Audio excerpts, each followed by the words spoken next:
What's good everyone, it's Kajani with a crafting and gathering overview of the preliminary patch notes for Final Fantasy XIV patch 6.4. Furnishings from the Final Fantasy XIV Furnishing Design Contest have been added. As you can see, we are getting a variety of unique furnishings. The standouts to me are the steampunk pipes, that desk here, and the big old tree to the right. The tree is really random, but I'm sure players that are into housing can find some creative uses for it. And then in this next set, the window is new, so is the partition, and whatever you want to call this blue thing hanging on the wall. The cupboard and the pots are new as well and should help players create realistic looking kitchens. Then we have some outdoor furnishings, and the gazebo really stands out. I can see this being really popular in housing districts as well as island sanctuaries. Scroll down and we have some more indoor furnishings. They really fit a lot of furnishings in this one screenshot. The log table was probably created to match the big old tree from the Furnishing Design Contest, and I'm really looking forward to seeing what this skylight will look like in game.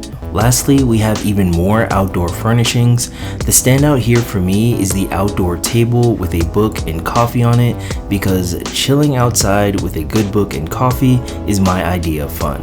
A majority of these furnishings will be crafted, and as you can see, we have a lot of good stuff to look forward to. A new seed for flower pots has been added. A staple with every patch are new seeds which will grow into flowers that you can post up around your apartment or your house. Once the seeds grow into flowers, you'll be able to use them to craft an accessory like a corsage, necklace, or earring. New aquarium fish have been added.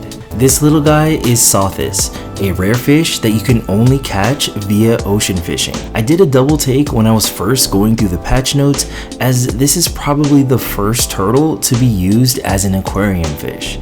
I put the information on how to catch Sothis in the description of the video. Just keep in mind that you will need a lot of things to go right just to even have a chance at catching it, so good luck out there and may RNG bless your fishing rods.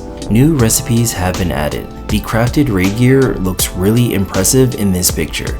As I said previously, I can see the gear being in demand as glamour even after the raids are no longer relevant. Certain items can now be sold, desynthesized, or submitted for expert delivery missions. Off the top of my head, the items that this is going to apply to will most likely be the raid gear that drops from the normal and savage Abyssos raids, the weapons that drop from Mount Ordeals, and the lunar tombstone gear. The number of island prisms yielded from crafting has been increased from 1 to 3.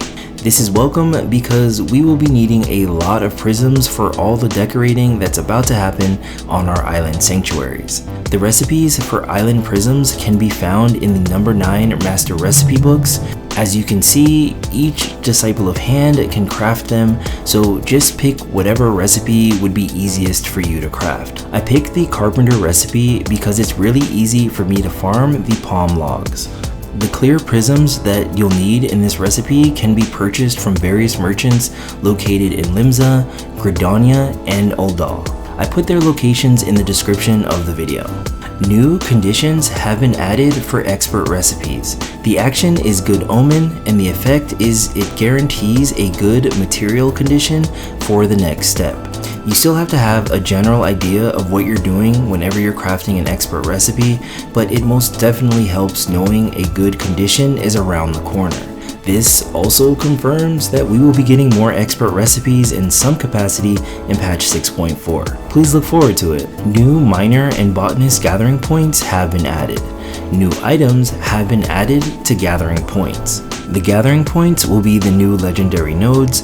The new items will be the crafting materials that are ultimately used to craft the new raid gear. Aquarium breeding has been added to the filter settings in the fish guide. This is the one feature that I felt that was missing from the fish guide after the initial revamp, and it's great to finally have a way inside of the game to look up which fish could go in an aquarium. The following additions and adjustments have been made to ocean fishing. A new route has been added, new bonuses have been added, new voyage missions have been added, and players may now select 2 different routes when embarking on a voyage. The most interesting thing revealed is being able to select from the 2 different routes.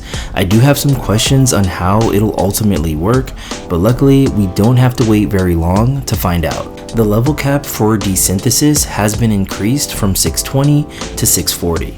If you're looking for options to get to 640, you can look into the gear that's gonna drop from the new dungeon and possibly the old Abyssos gear. The option to display prices with the fee included has been added to the market board. Another welcome quality of life addition. Overall, Endwalker is probably going to be known for its quality of life additions to the game as much as anything else. The following additions and adjustments have been made to retainers. New items can now be obtained from quick exploration ventures. New retainer exploration ventures have been added. The layout of the retainer exploration venture window has been adjusted to include a search feature and a venture history. I'm really looking forward to seeing how this search feature will work. Hopefully with the feature, you can search for items instead of fumbling around menu after menu until you find what you're looking for. So that's all I have for this overview of the preliminary patch notes for 6.4. Thank you so much for watching. Until next time, peace.